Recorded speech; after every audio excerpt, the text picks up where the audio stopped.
Hello friend, अस्सलाम वालेकुम। आप सभी को जुम्मा मुबारक। जुम्मे के दिन ये सारा ब्लॉग मैंने शूट किया था, लेकिन काम इतना ज़्यादा था ना फ्रेंड कि मैं एडिट नहीं कर पाई, इसीलिए आप तक ये ब्लॉग मैं अपलोड नहीं कर पाई। खैर कोई नहीं, चलो सुबह का वक्त था, साथ स्कूल से आया था तो उसको ना नाश्ते में ना उसने मेदू वड़ा और इडली लेके आया था फ्रेंड। तो वो खा रहा था, साथ में उसने मुझे आवाज़ लगा ली कि मम्मा आप एक दो खा लो। तो मैं लगा बुला रहा है प्यार से तो मैं भी खा लेती हूँ एक दो पीस। नाश्ता तो मैं करके ही बैठी थी फ्रेंड, क्योंकि आज जुम्मा भी था, काम भी जल्दी करना था और काम ज़्यादा होता है जुम्मे वाले दिन। पता नहीं क्या होता है ना यार, कि घड़ी बहुत फास्ट भागती है। यहाँ पे साथ देखो मस्त नहा के एकदम से जब्बा वब्बा पहन के मस्जिद जाने के लिए, नमाज़ पढ़ने के लिए तैयार हो गया था। अतर लगा रहा था, तो उसके बाद दो तीन अतर है, तो वो कभी किसी दिन कोई सा लगाता है, कभी कोई दिन कोई सा लगाता है। खैर इनके पास काम ही क्या है भाई, उठना है, मस्त नहाना है, तैयार होना है, चले जाना है फ्रेंड। और एक बात और आपके संग शेयर करना चाहूँगी, मैंने पहले के ब्लॉग में भी ये बात शेयर करी है।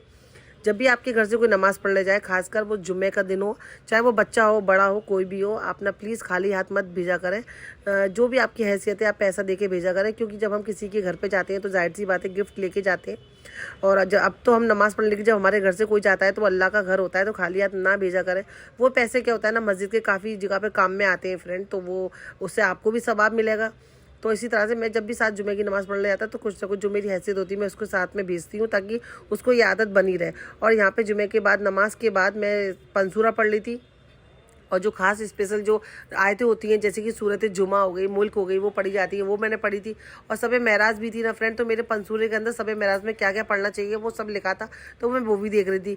सब नमाज अदा करने के बाद मैं अपने किचन में आ गई थी, क्योंकि जाहिर सी बात है फ्रेंड, नमाज के बाद भूख जो लगती है उसका आलम आय हाय क्या होता है वो आपको पता होगा, मैं आपको क्या बताऊं। तो मैंने दाल गोश्त बनाया था, गोश्त पहले से फ्रिज में रखा था तो ज़्यादा दिमाग लगाने की ज़रूरत पड़ी नहीं। दाल गोश्त बना दिया, चावल बॉईल हो गए, और यहाँ पे मैंने मस्त तड़का दे दिया साबुत मिर्च का और प्याज का, बस सिंपल सा तड़का। दाल इतनी टेस्टी बनी थी, क्या ही बताऊं मैं आपको, बड़ा मस्त बना था दाल गोश्त। तो यहाँ पे साद और मैं दोनों ही तो थे, हम दोनों ने नमाज के बाद खाना खाया साथ में। और अचार मेरी फ्रेंड का था, तो साथ में अचार भी ले लिया फ्रेंड। तो ये देखो दाल गोश्त दिखने में जितना अच्छा लग रहा है ना फ्रेंड, खाने में उससे ज़्यादा अच्छा लग रहा था। और भूख लगी हो ना तो क्या ही कहने, उस वक्त तो ऐसा लगता है ना कि बासी रोटी भी ज़्यादा अच्छी लगती है। तो ये जिस फरी पान में मैंने तड़का दिया था ना, उसी फरी पान में मैंने अपने लिए भी खाना निकाल लिया। एक्स्ट्रा प्लेट क्यों ही साननी फ्रेंड, क्योंकि बाद में धोना तो मुझे ही पड़ता है, इसीलिए मैंने जिसमें तड़का दिया उसी में अपने लिए दाल चावल निकाले। साथ को मैंने अलग से दाल चावल निकाल के दे दिए थे, और साथ में अचार भी था। अल्लाह हाफिज़।